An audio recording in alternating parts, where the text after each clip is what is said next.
Hey folks, it's Aaron. I'm Mark, he's the critic. And he's the uncle. And tonight we're discussing Steve Jobs, which I thought, by the way, that it was just Jobs. Apparently it's Steve Jobs, so... Yeah, the lady at the box office, she had to correct me on that. I said, I'm coming to see Jobs. She's like, Steve Jobs? Yeah, okay, Steve Jobs.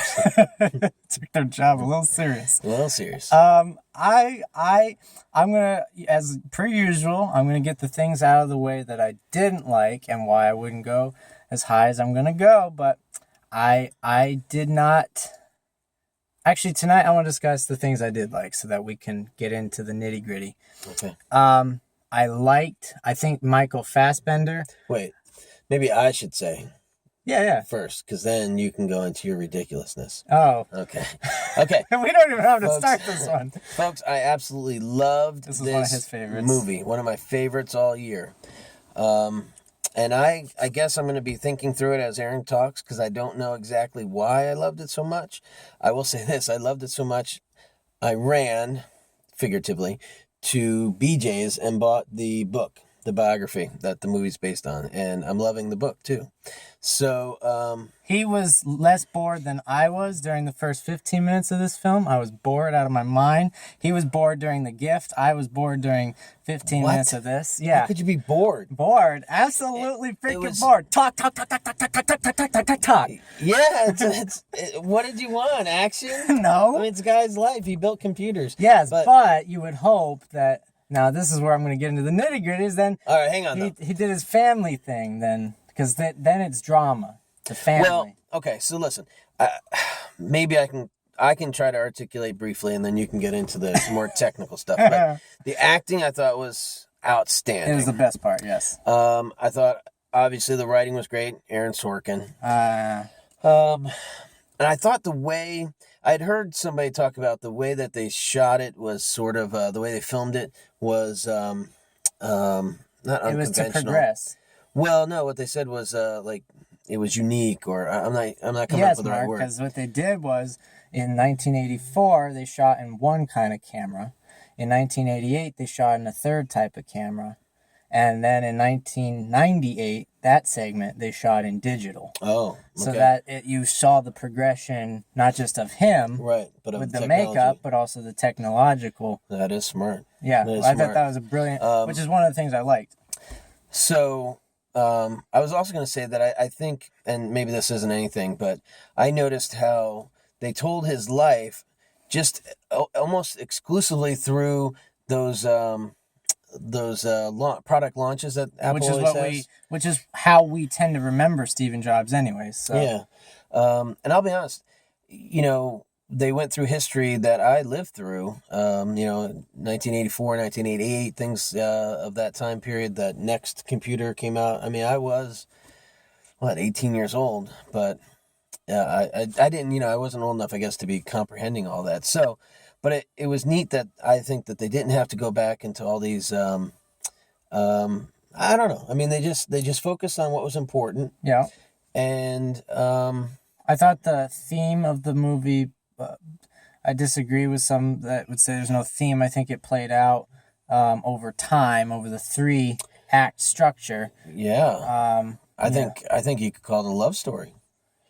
I mean, the very last scene, I don't know if that's a spoiler. I mean, it's his life. Yeah, maybe, because it's how can it be a spoiler? Dramatic. The dramatic emphasis, though, because some people don't know everything about his life. I want to look that up, though, to see if that last scene actually happened. Yeah. But... because it deals with his relationship, his strained relationship with his daughter, his first daughter. Which, in that way, it's probably a better daughter-father relationship movie than, say, Southpaw. Yeah, definitely. So they flesh it out. More depth to it, yeah, absolutely. And what was I going to say about that? Jobs comes off sort of like a house kind of character, the curmudgeon. Yep. But he also... You hear that? There's like a mosquito in here. Sorry, guys. Hey, excuse us. Yeah. But anyway, he also comes across to me as like almost Asperger's or something. He does. And do you hear that? Is that just me? It could be in. But but I see also where he struggles to. It seems to me like he's always just trying to make something that's logical and makes sense. Mm-hmm. You know, because he talks about, he doesn't. The daughter is upset because he's not giving the mother enough money, and he says, yeah, but she's spending it on this, and it just seems like he's always wrestling with trying to be correct and logical with emotions, and but okay, so I think I said. The acting was great. I thought the writing was great. I thought Fassbender definitely deserves some kind of nod. He's gonna already be in the Oscar contending. If he gets it this year, I won't be super upset. I think there are other people that deserve it just as much, but I wouldn't be super upset if he got it. They seem to love giving Oscars to people who do those biopic the roles, biography. But they roles. also sometimes want to. It's hard to always predict the Oscars because every year I've tried, trust me, and I get less than 50%. Because they tend to want to also counteract their own cliches. Well, just think though, you got Gandhi, you got Capote, you got Ray Charles. But in a course of say 30, 40 years. So once in a while it comes out that it's not every single time that you've had a biopic. There's a female, who got one for doing playing a real character. You're maybe thinking of Charlize Theron for Monster, but... Well, no, there's another one, a singer or something, but like Walk the Line or something. Yeah. But anyway, my point is and I don't know that's always fair, but they love it, I guess, because maybe they can latch into and say, oh, he did this, because we know the real person, and he or she did so well with it. I don't know. Yeah. But then anyway. again, so I think Michael Fassbender, Seth Rogen, and Jeff Daniels really steal this show. Mm-hmm. One thing I cannot stand, Kate Winslet is an all right actress, but she comes in and out of the European accent, the Eastern European accent, which drives me fucking bonkers. I wasn't sure if it was me, if I missed it. No, because when she starts, I didn't catch that accent, and then later in the movie, I thought, wait a minute, she has this Eastern European. She comes in and out of it. That's why. Oh. Every single time she'll get a little bit of hint of it, and then she'll She'll just drop it. It's like, really, you stick with it or don't do it or whatever. But so that drove me bonkers with the scenes with her, and then but Seth Rogen is actually okay in this. Jeff Daniels and Michael Fassbender, absolutely. Those are, to me, the best scenes in the whole damn movie. Captivating. The captivating scenes between Jobs and John Scully. Just some of the best material that comes out in this whole stinking movie. So I went in not wanting to like him because I'd heard maybe even a year ago, a vague reference. Right. Anyway, I'd As heard the that myths go. Well, I'd heard that he got into it with a colleague, that he could be very generous with people and he was forgiving except for one person, and that he screwed him out of millions. And so I kept waiting to see which guy that would be, and to say to him, because when you hear that, you think, wow, how can he be that jerky? Mm-hmm. But as I watched the movie, I found myself liking him. Yeah, it does give a very, in the same way that it tries to not paint Jobs as good or evil, right. It doesn't try to paint Scully as good or evil. Mm-hmm. They're just these human beings. Yeah. Another thing that drove me crazy is the fact that some of the dialogue came off as a little preachy at times. Oh, look at what Jobs is doing. Yay, he invented the universe. Like, there was a line where he goes, God created the whole universe in 3 weeks. You had to do it in less that time. I hated that line. I did it in 7 or something. Yeah, or he did it in 7 days. And then his person says to him, "Yeah, Jobs. How much time did it take you to create it? Like, basically, like Jobs is God." So I thought it was a little tongue in cheek, a little over the top, a little preachy. At times, there were more lines like that one than just that one. But other than that, so the dialogue, I was sometimes sold on it, sometimes not. I would say I've never been a huge Aaron Sorkin fan. I think he's good, but I think he's a little bit overrated.